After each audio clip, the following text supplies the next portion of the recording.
नमस्कार, मैं हूं बबीता चौधरी और आप सभी का स्वागत है हमारे यूट्यूब चैनल पे। आज हम बात करेंगे यूपीएस पेंशन योजनाधारियों की जो बैठक हुई थी उसमें क्या मामला निकल कर सामने आया है। और आगे बढ़ने से पहले मैं आपको बता दूं, अगर आप हमारे चैनल पर नए हैं तो हमारे चैनल को सब्सक्राइब कीजिए और अगर आपको हमारी वीडियो अच्छी लगे तो इसे ज़्यादा से ज़्यादा लाइक और शेयर कीजिए। ये देखिए, सर्वोच्च न्यायालय के निर्णय 9 नवंबर के अनुसार उच्च पेंशन के लिए संयुक्त आवेदनों के निस्तारण में असामान्य देरी के संदर्भ में कुछ लंबित बिंदुओं पर चर्चा ईपीएफओ के अधिकारियों के साथ सोमवार को पेंशनर्स ने चर्चा की और क्षेत्रीय भविष्य निधि आयुक्त अभिषेक कुमार के साथ बैठक हुई। ये देखिए, इतिहास ईपीएस 95 पेंशनर्स एसोसिएशंस के प्रदेश अध्यक्ष LM सिद्दीकी के अलावा जीपी सिंह और बीजे पटनायक भी चर्चा में उपस्थित थे। चर्चा के दौरान ये बात सामने आई कि ईपीएफओ रायपुर को अब तक सुप्रीम कोर्ट के फैसले के अनुसार उच्च पेंशन के लिए 18,000 संयुक्त आवेदन प्राप्त हुए हैं, जिनकी जांच के बाद उन्होंने पात्र उम्मीदवारों को लगभग 1,000 मांग पत्र जारी किए हैं।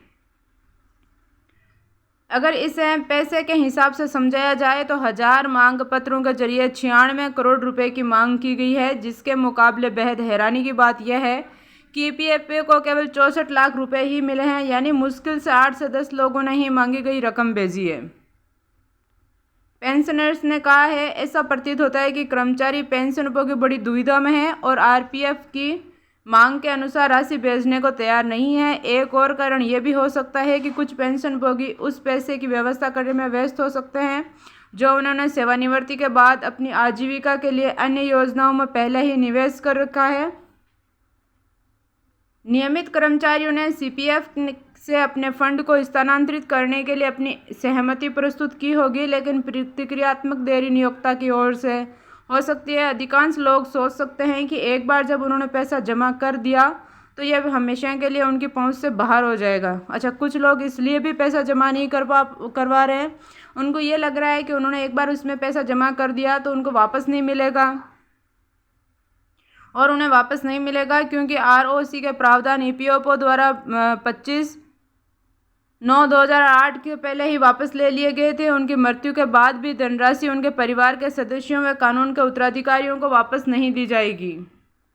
मृत्यु के बाद जब उनके जीवन साथी को मूल पेंशन का 50% मिलेगा।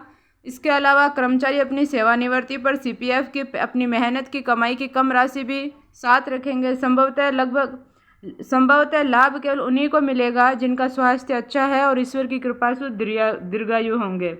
इस प्रकार ये देखिए, ये फैसले निकलकर सामने आए हैं और जिन लोगों की जो शिकायतें हैं उन पर अब देखिए, आपको अगर आप संतुष्ट हैं या नहीं है, इसमें मेरा भी कोई रोल नहीं है, यही गवर्नमेंट का फैसला है और अभी आगे इस पे और भी कुछ आना बाकी है, जो अगर जैसे ही हमारे पास इसकी सूचना आएगी आगे भी मैं आपको इसकी न्यूज़ देती रहूँगी। धन्यवाद।